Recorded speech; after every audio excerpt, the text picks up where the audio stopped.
Hello everybody, Gbenga Olatunji here. Still on corporate governance. Today we want to be looking at the board of directors. The board of directors.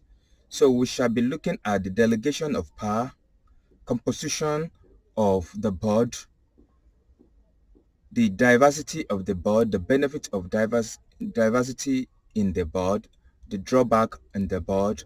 What does the Institute of Charter Secretary and Administrators has to say, the guideline given concerning the board of directors, strategy and management, the structure of the board, the role that the board needs to play in form of capital, structure of the organization, financial reporting, controls, contract management, communication, the board membership, and so many other things like appointment of secretary to the board or to the organization, remuneration of auditor, remuneration of the board, delegation of authority, corporate governance matter. Just like we know that the board is the apex of the corporate governance organ in any organization, policies and other issues that ordinarily the board must be looking into. So those are the things we are going to be looking at. And as we proceed into the lectures, if you are just joining us for the first time on this platform, you are highly welcome and recognized. And we recognize those that have always been listening to us. And we encourage everybody to go and subscribe to this channel. It is important that you subscribe to this channel so that you can continue to receive the alerts after when we release new video. And also you are encouraging us when you do so, and we are building the community together so that people around you that need to hear and have a benefit of this tutorial will take advantage of it because you've liked us, you've commented. So click the subscription button right away. Click the notification button so that you can continue to hear from us every time. Like us as we go into today's lecture. Okay, so it is important that we remind ourselves that when we are talking about the board, we cannot but talk about corporate governance. And when we are talking about corporate governance and the board, we cannot dissociate it from stock market. We cannot dissociate the topic from stock market.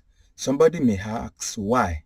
Reason being that when we are talking about corporate governance, it actually looks directly to the bigger organization, public interest organization, because the private organization may not have that muscle to constitute a board and the like. But privately, organization of that nature too could form a little board in their own way.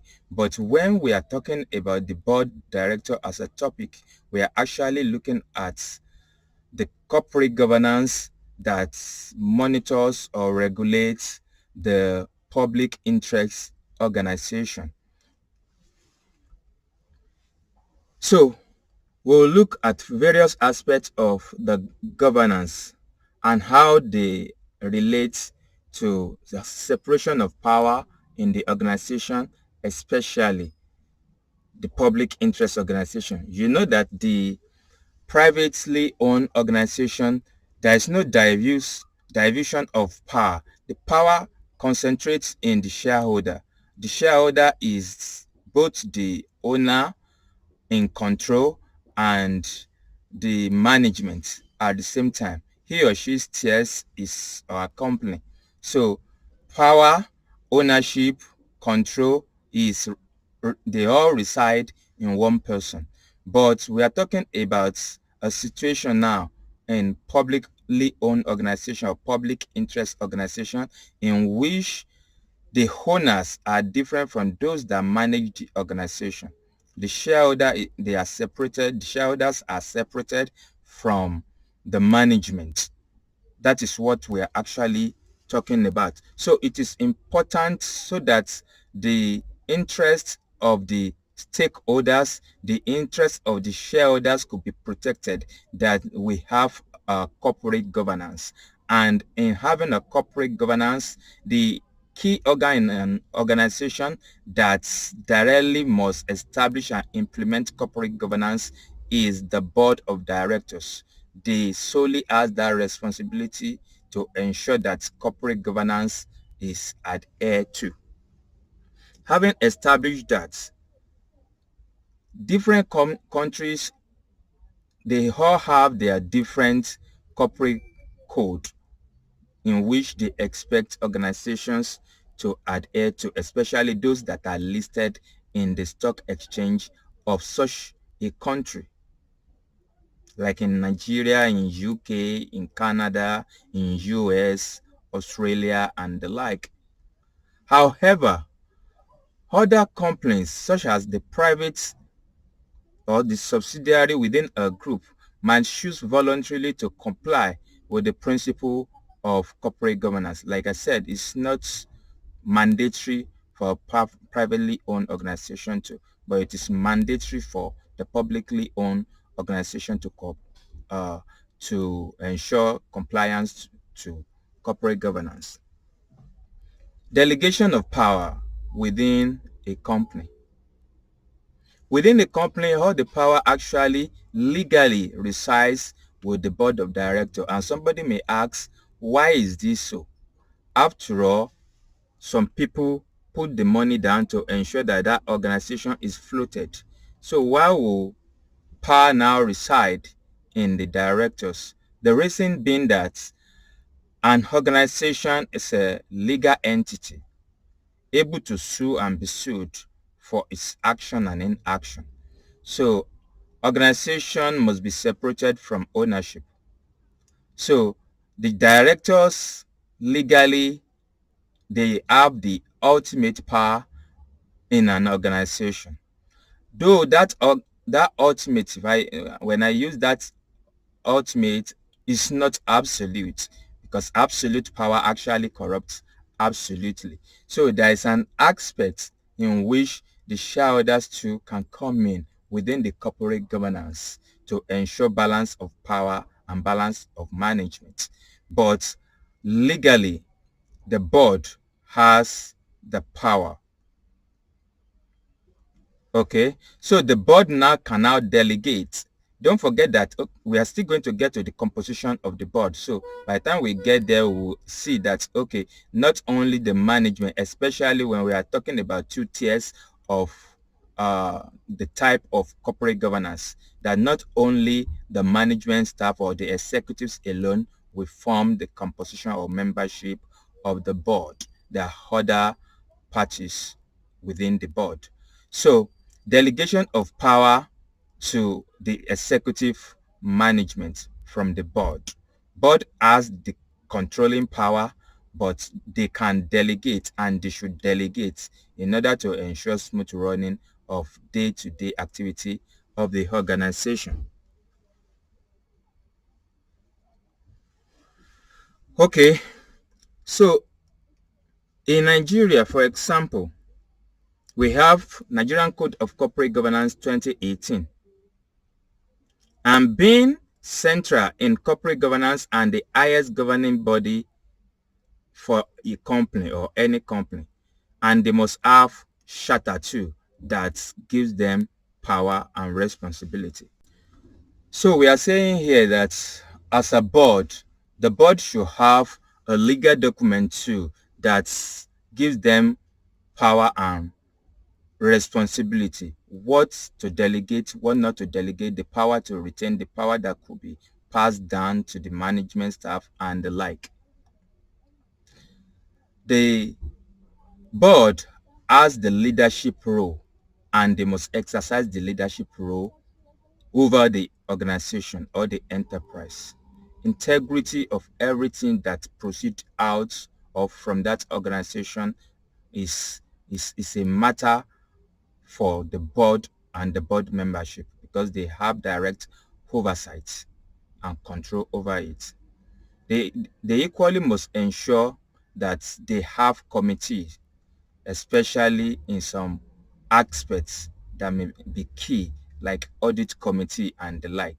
They must ensure that the power is delegated accordingly, and the delegation of power is equally monitored to ensure performance. They must ensure compliance to law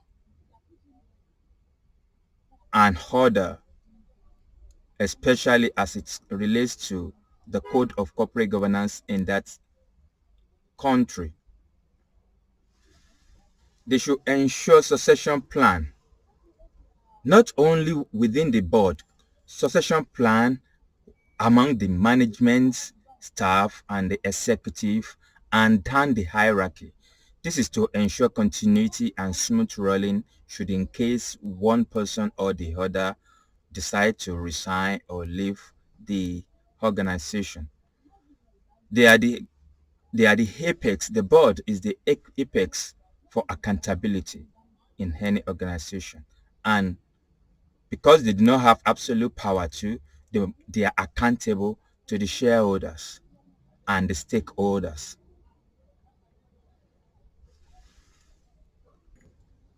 The board should ensure that there is an established value system within an organization that the organization wants to work with. The board must take the responsibility that there is a value proposition for the organization. Risk management belongs to them, and they must ensure that the power for risk management too is delegated. Information technology must be regulated, and they have oversight control over it too. They must oversee communication within and outside the organization, communication to stakeholders, communication to shareholders, and the like. They must ensure even within the board there must be an appraisal system so that performance can be measured and dealt with. They must ensure integrity of information and communication that proceed from the organization to outside community. Integrity of reporting is key, and it belongs to them as responsibility. They must ensure management system, and that management system is in place for monitoring, identification of risky area, risky contracts, and ensuring that they are well managed. Let us go to decision making and monitoring role of the board. The board, as the apex of the organization, must take strategic decision, and this decision could be very broad. The board should be accountable to the shareholder for its performance and for the decision they've made and the performance, the implementation of that decision. In taking decisions are in stages, so they could delegate decision-making power to executive management staff, but there are some aspects of decision-making, especially the strategic decision, the corporate level decision that they must hold on to. Then they can delegate others. Let us look at what the Institute of Charter Secretary and Administrator has to say, ICSA, concerning corporate governance. What is the guideline that board should follow as it relates to ensuring their roles are being delivered to the organization and to the community, the stakeholders, the shareholders? The board, from the perspective of Institute of Charter Secretary and Administrator, the board should have a list of their responsibility, formal list written down on matters that the board must take decision on, which ordinarily they are not going to be delegated even to any other layer within the management structure.